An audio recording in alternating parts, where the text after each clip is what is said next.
Welcome to Mrs. Ghastly's horror realm, where nightmares come to life. Turn down the lights, check the locks, and brace yourself for terror. If you dare.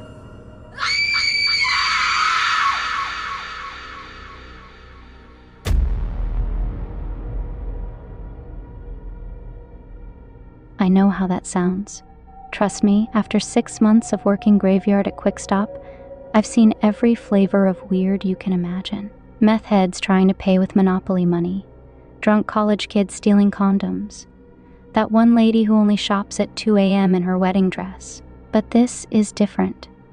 The fluorescent lights buzz overhead like dying insects while I stalk the candy aisle. My phone says 11:47 p.m. I start counting down in my head. 3, T2.01. The bell chimes. He walks in wearing that same beige coat, perfectly pressed despite the humidity. His shoes never squeak on the linoleum. Never leave marks either. I pretend to be busy with the Snickers display, but I'm watching him in the convex security mirror. Same routine. He walks to aisle 3, picks up a pack of Winter Fresh, not from the front, always the third one back, then to the counter display for a blue Bic lighter, always blue. My coworker Dan shuffles past with a mop bucket. Somebody puked in the bathroom again. Have fun with that. I drum my fingers on the counter. Hey, weird question. That guy in the beige coat, do you ever see him on your shifts? Dan leans on his mop. Who? The gum guy. Comes in every night at exactly 11:47. Must be a regular. Dan shrugs. I'm usually stuck with the early morning church crowd. Nothing but Karens and their coupon books. The customer approaches the counter. His smile is too wide, too practiced. Like someone who learned to smile from watching others do it. Will that be all? My voice comes out steady, professional. He places the items down with precise movements. Just these, long night ahead. Something about his voice makes my skin crawl. It's pleasant enough, but there's an echo to it. Like he's speaking from the bottom of a well. Or like multiple voices speaking in perfect unison. I ring up his purchases. $4.27. Same as always. He pays in exact change. But tonight, something's different. As I hand him his receipt, he tilts his head. That's an interesting necklace, Caleb. Labradorite, isn't it? Your grandmother's? I freeze. I never told anyone here about Nana's necklace, and I've never worn it to work. It's sitting on my dresser at home. I called in sick the next night. Spent 8 hours checking my locks and scrolling through local news reports. Missing persons cases, unsolved crimes. Anything about stalkers or convenience store creeps, nothing. At least nothing recent, but buried in archived articles from the past decade, I found a pattern. Every 8 months or so, a night shift worker vanishes. Different stores, different chains, but always convenience stores. Always the graveyard shift. The police connect nothing. Each case is filed separately. Each disappearance explained away. One moved back home. Another had gambling debts. A third left an apologetic note about starting fresh in California. Their families tell different stories in local Facebook groups. Stories about strange customers, blue flames, beige coats. By the second night, I couldn't afford to miss another shift. Bills don't pay themselves, and my savings account was already running on fumes. Besides, what would I tell Jerry? Sorry, boss. Can't work because a customer knows about my dead grandmother's jewelry. The store feels different now, smaller. The aisles create long shadows that weren't there before, and the security mirror warps faces into grotesque shapes. I keep catching movement in my peripheral vision, but when I turn, it's just my own reflection in the windows, or maybe someone else's reflection, wearing my face like an ill-fitting mask. Dan slouches against the counter, scrolling through his phone. You look like shit, man. Thanks. I start organizing the lottery tickets, keeping my eyes on the door. Hey, about that guy I mentioned, the gum dude? Dan looks up. You're getting weird about him. Like Emily did. My hands stop moving. Emily? Yeah, the girl who worked here before you. She kept talking about some creepy regular. Jerry had to let her go when she started freaking out customers. Dan scratches his neck. Think she moved back home or something. Her Facebook's gone dark. I spend my break hunched over my phone in the back room, searching for any trace of Emily online. Her profile's still there, frozen in time. Last post, starting my last night shift at Quick Stop. Can't wait to get out of here. 3 likes, 0 comments. The post before that catches my eye, a photo of a small flame, blue as a gas stove. Caption: he keeps leaving these everywhere. Please tell me someone else sees them. The timestamp, 11:47 p.m. I dig deeper. Emily's mother's profile is a digital shrine now. Missing person posters, candlelight vigil photos, comments full of prayer emojis. The police report mentions a beige coat found in Emily's apartment, too big to be hers. No signs of forced entry, no body ever found, just a blue Bic lighter on her pillow, still warm to the touch. One comment on her mother's latest post catches my eye. From another grieving parent 3 states away, I saw her last week at our local Gas and Go. She was behind the counter wearing a beige coat, but when I called her name, she looked right through me. Like she didn't know me, like she wasn't really there at all. The bell doesn't chime this time. He's just there, standing in front of the counter. Same beige coat, same manufactured smile. Evening, Caleb. He sets down his items, not gum and a lighter tonight. My throat closes up. It's a pack of Earl Grey tea, my favorite brand. A tin of cat food, the expensive kind I buy from Mr. Whiskers, and a small bottle of prescription sleep medication. The exact prescription I started taking last week. Dan looks between us. Everything okay? The customer's smile widens, too white, too uniform. Just picking up necessities. Caleb knows what I mean. His hands are stained blue like his lighter flame. A Quick Stop badge peeks from under his coat, but not from our store. I can't move. Dan rings him up instead.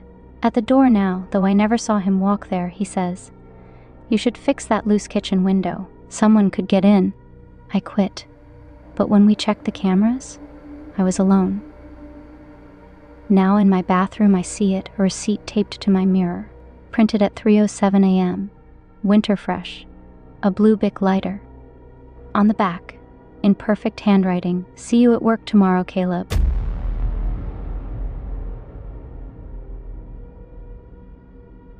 About 7 years ago, I worked nights as a watchman at an old warehouse complex in northern Maine. The site stretched over a mile, but most nights, our 4-person crew stayed near the main entrance, a small booth by the chain-link fence. No one else was around unless a big shipment was due, and even then, only a supervisor or 2. The older guys swore the place was cursed, telling stories about workers who had died decades ago, crushed by crates or caught in machinery. I was raised to believe in things beyond what we see, good and evil alike, but I figured they were just trying to scare me. After a month on the job, working 4 shifts a week, nothing unusual had happened. The occasional groan from the pipes or a chair slightly out of place didn't faze me. It was just an old building settling, or so I thought. The complex had a rec building for staff, a leftover from when crews stayed overnight during busy seasons. It was run down, with a rusty weight room, a steam room, and a squash court. The court was a concrete box with faded paint, a high ceiling, and a heavy plexiglass door. My coworker Sam and I would sneak in there sometimes to knock a ball around during quiet hours. One night, around 3 a.m., we decided to skip the game and lift weights instead. The building was dead silent. No heat was on, no fans, just the hum of the overhead lights cutting through the stillness. We'd been at it for 10 minutes when a sharp bang echoed through the room. We froze, then shrugged it off, maybe a pipe settling. A few minutes later, it happened again, louder. We radioed our supervisor, Tara, asking if she was nearby. She said, "No, I'm at the entrance." The bangs were coming from the squash court across the hall. We tried to explain it, maybe the furnace kicking on, but it was off, and it never made noises like that anyway. Then the bangs sped up, one after another. It was run down, with a rusty weight room, a steam room, and a squash court. The court was a concrete box with faded paint, a high ceiling, and a heavy plexiglass door. My coworker Sam and I would sneak in there sometimes to knock a ball around during quiet hours. One night, around 3 a.m., we decided to skip the game and lift weights instead. The building was dead silent. No heat was on, no fans, just the hum of the overhead lights cutting through the stillness. We'd been at it for 10 minutes when a sharp bang echoed through the room. We froze, then shrugged it off, maybe a pipe settling. A few minutes later, it happened again, louder. We radioed our supervisor, Tara, asking if she was nearby. She said, "No, I'm at the entrance." The bangs were coming from the squash court across the hall. We tried to explain it, maybe the furnace kicking on, but it was off, and it never made noises like that anyway. Then the bangs sped up, one after another, like someone was slamming something against the wall. We grabbed our flashlights and edged toward the court. My stomach twisted. I didn't want to look, but we had to. When we reached the plexiglass door, we aimed our lights inside. A rubber ball was rolling slowly across the floor by itself.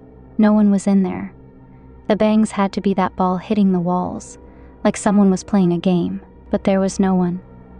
My chest tightened. I felt tears sting my eyes from pure fear. Sam's face went pale. We couldn't understand it. Nothing made sense. We shouted and ran, bolting back to the entrance. Tara saw us stumble in, breathless and shaken. She asked, "What happened?" We told her about the ball and the noises. Her eyes narrowed. She said, "That's why people don't stay long here. Something's wrong with this place. You're not the first to see it." She pulled up old camera logs on her tablet, clips of shadowy shapes drifting through the break room, lights flickering on and off with no one around. It gave me chills all over again. I still get shaky telling this story. That night was my first encounter with something I can't explain. Some believe it was a spirit lingering from the deaths on site, while others think it was something far worse, just playing games. I don't know the truth, but I quit a week later.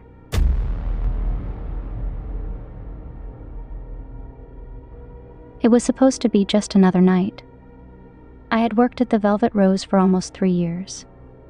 I knew the rules: keep the customers happy, don't ask too many questions, and always watch your back. The club wasn't just a place for drinks and dancing. It was a hunting ground for men with too much money and too little morality. I had seen girls get offers before. Some took them, some didn't. I had always kept my distance. Until he walked in, a billionaire, powerful, untouchable, a man whose name no one dared to say out loud. He didn't come for the drinks. He didn't come for the show. He came for me. My manager, Rick, pulled me aside, his sweaty hands gripping my arm a little too tightly. "You got an opportunity, Lana," he said, his voice low. "This guy wants you for the weekend. You say yes, and you'll never have to dance again." I knew what it meant, knew what men like him did, and I knew exactly what happened to girls who said no, so I said no, but my answer didn't matter. The last thing I remembered was walking out to my car after closing. The air was thick with the smell of cigarettes and spilled liquor, the usual after-hours stench. My heels clicked against the pavement, and I had just reached into my purse for my keys when I heard footsteps behind me. A hand clamped over my mouth before I could scream, and then darkness. I woke up in the back of a black SUV, wrists zip-tied, blindfold pressing against my face. The air smelled like leather and expensive cologne. A voice murmured something in the front seat, then laughter. The days blurred, pain, darkness, locked doors. I wasn't alone. Girls like me, taken, broken. Crying didn't help. Fighting made it worse. So I waited. Then I found the bottle, shattered it, bled, didn't care. When the next man walked in, I struck. I didn't run. I hunted. Victor Hale thought he was untouchable.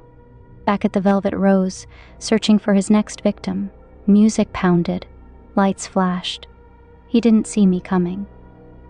I spent hours preparing, studying every detail. The security guards, the exits, the blind spots in the cameras. I bribed the DJ to cut the music at the exact moment I needed. I knew every move they would make before they made it.